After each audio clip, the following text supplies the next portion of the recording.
بسم اللہ الرحمن الرحیم۔ بعض ذہنوں میں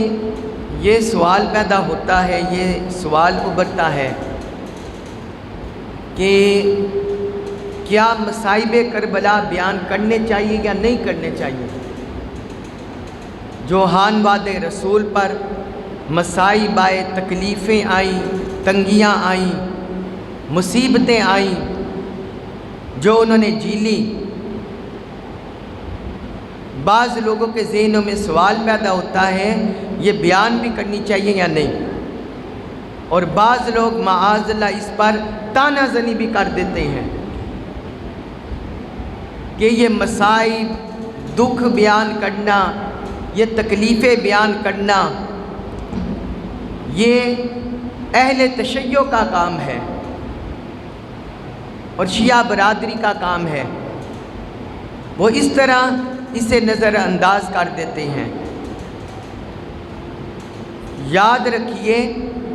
کہ واقعہ کربلا کو بیان کرنا اور کربلا میں شہید ہونے والے اہل بیت اطہار، خانواد رسول، ان کے مصائب بیان کرنا، دکھ تکلیفیں بیان کرنا اور ان کی شہادت کے المناک واقعہ کو بیان کرنا قرآن و سنت کی روشنی میں اس کا شرعی جواز موجود ہے۔ قرآن و سنت کی روشنی میں اس کا شرعی جواز موجود ہے۔ سورۃ البقرہ کی آیت مبارکہ 214،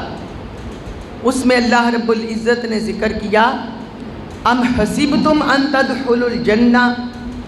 ولما یأتکم مثل الذین خلوا من قبلکم،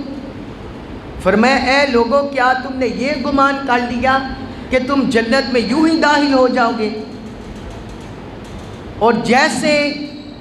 پچھلے لوگوں کا طریق ہے ویسے تم پر کوئی مصیبت نہیں آئے گی یا تم کو سامنا نہیں کرنا پڑے گا۔ پھر آگے فرمایا مستہم البأساء والضراء وزلزلوا، فرمایا پچھلے لوگوں کا طریق یہ ہے جو اہل اللہ صالحین ہوئے، انبیاء کرام ہوئے، انبیاء کرام کے ماننے والے ہوئے، جب انہوں نے کلمہ حق بلند کیا، حق کا پرچم سر بلند کیا، توحید و رسالت کی لوگوں کو دعوت دی، ہدایت کی دعوت دی اور ظلم کے خلاف کھڑے ہو گئے، تو فرمایا مستہم البأساء والضراء، انہیں اس حق کی راہ پر چلنے کے پاداش میں سختیاں جھیلنی پڑی، مشقتیں برداشت کرنی پڑی۔ والضراء، ضراء کہتے ہیں تنگی کو، تکلیف کو، دکھ کو، مصیبت کو، رنج کو، فرمایا والضراء، اور انہیں مصیبتیں جھیلنی پڑی، انہیں تنگیاں جھیلنی پڑی، دکھ جھیلنے پڑے، رنجوں کا سامنا کرنا پڑا، درد و الم کا سامنا کرنا پڑا، اور آگے فرمایا وَزُلْزِلُوا، حتیٰ کہ ان پر اتنی مصیبتیں، اتنی تکلیفیں، اتنی تنگیاں آئیں، وَزُلْزِلُوا، کہ انہیں ہلا دیا گیا، انہیں ہلا دیا گیا، حتیٰ یقول الرسول والذین آمنوا معہ متی نصر اللہ، اور حق کی راہ پر چلنے کی پاداش میں اتنی سختیوں، تکلیفوں، مصیبتوں کا سامنا انہیں کرنا پڑا کہ جو رسول اور ان کے ساتھ والے تھے وہ کہنے لگ گئے متی نصر اللہ، اللہ کی مدد و نصرت کب آئے گی؟ متی نصر اللہ، ہمیں اللہ کی مدد و نصرت کب نصیب ہوگی؟ فرمایا الا ان نصر اللہ قریب، بے شک اللہ کی مدد و نصرت قریب ہے۔ تو آپ اس آیت مبارکہ میں دیکھیے کہ اللہ تعالیٰ نے اہل ایمان کے مصائب کا، تکالیف کا، دکھوں کا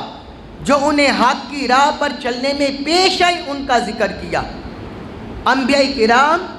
اور ان کی امتوں کو جو سامنا کرنا پڑا، اللہ تعالیٰ نے اس کا ذکر کیا۔ اس طرح پورا قرآن آپ مطالعہ کریں۔ کیا قرآن حضرت ابراہیم علیہ السلام پر جو مصیبتیں آئیں، دکھ آئے، تکلیفیں آئیں، سختیاں آئیں، کیا قرآن انہیں بیان نہیں کرتا؟ قرآن نے بیان کیا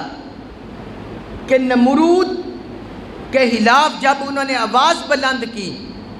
جب نمرود کے خلاف کلمہ حق بلند کیا، تو نمرود اور اس کے چیلوں نے حضرت ابراہیم علیہ السلام کو معاذ اللہ آگ میں ڈال دیا، اور پھر وہ دین کی خاطر، اللہ کے دین کی ترویج کے لیے اپنے بیٹے حضرت اسماعیل اور حضرت ہاجرہ کو بے آب و گیا مکہ کی وادی میں چھوڑ آئے۔ قرآن اس کا بھی ذکر کرتا ہے۔ اور پھر حضرت موسیٰ علیہ السلام اور قوم بنی اسرائیل، ان کا ذکر پڑے قرآن میں، جو جو مصیبتیں ان پر ہے قرآن ذکر کرتا ہے کہ فرعون ان کے بیٹوں کو ذبح کرتا تھا اور ان کی عورتوں کو زندہ رکھتا تھا۔ تو یہ بھی مصائب قوم بنی اسرائیل پر آئے۔ پھر وہ حضرت موسیٰ علیہ السلام کی جان کے دشمن ہو گئے، قرآن اس کا بھی ذکر کرتا ہے۔ پھر حضور نبی اکرم صلی اللہ علیہ وآلہ وسلم کا جب زمانہ آیا، حیات مبارکہ آئی اور آپ پہ جنگیں مسلط ہوئیں، تو اللہ تعالیٰ نے اس کا ذکر بھی قرآن میں کیا ہے۔ سورۃ الاحزاب میں فرمایا ہنالک ابتلی المؤمنون وزلزلوا زلزالا شدیدا، فرمایا اس وقت اہل ایمان کو آزمایا گیا، اہل ایمان کی آزمائش ہوئی اور انہیں ساتھ جھنجھوڑا گیا، ساتھ ہلایا گیا۔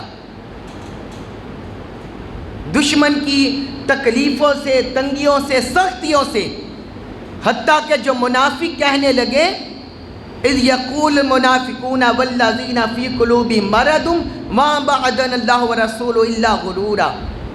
وہ کہنے لگے کہ اللہ اور اللہ کے رسول نے ہمارے ساتھ دھوکے کا وعدہ کیا، معاذ اللہ۔ تو اللہ تعالیٰ نے اہل ایمان پر جو تنگی، تکلیفیں، مصائب ہیں اس کا بھی ذکر کیا، آزمائشوں کا ذکر کیا۔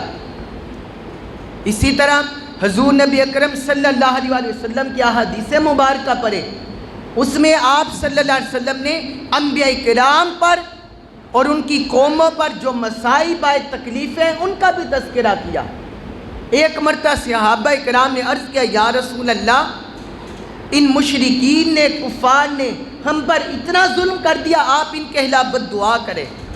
ان کی تباہی و بربادی کی دعا کریں۔ حضور نے فرمایا کہ تم اکتا گئے ہو؟ فرمایا تم سے پہلے جو قومیں گزری ہیں ان پر تو اس سے بھی زیادہ شدید مظالم ہوئے، مصیبتیں آئیں۔ فرمایا کہ ان کے جسموں کو آرے سے کاٹ دیا گیا، ان کے جسموں کو آرے سے کاٹ دیا گیا، اور فرمایا ان کے جسموں کو لوہے کے کنگوں سے چھیل دیا گیا، لیکن پھر بھی وہ اللہ تعالیٰ کے دین پر استقامت سے قائم رہے اور اللہ کے دین کو نہیں چھوڑا، استقامت سے ڈٹے رہے۔ اور پھر جو حضور صلی اللہ علیہ وآلہ وسلم کے صحابہ پر مصائب آئے، حضرت خباب بن ارت پر جو مصیبتیں آئیں، جو حضور کے عاشق سیدنا بلال رضی اللہ عنہ، جو انہیں تپتی ریت پر لٹایا جاتا اور ان کے بدن پر باری پتھر رکھ دیا جاتا، آگ برساتے ہوئے سورج کے نیچے، اور اتنے انہیں اور اوپر سے کوڑے برسائے جاتے۔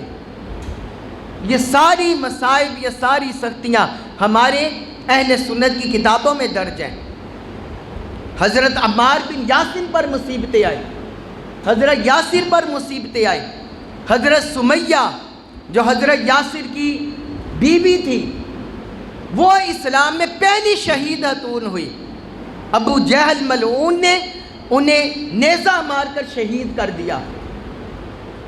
ان کی شرمگاہ پر نیزہ مارا اور انہیں شہید کر دیا۔ اتنے مصائب، تنگیاں، سختیاں، تکلیفیں ہیں۔ مطلب بات کرنے کا یہ ہے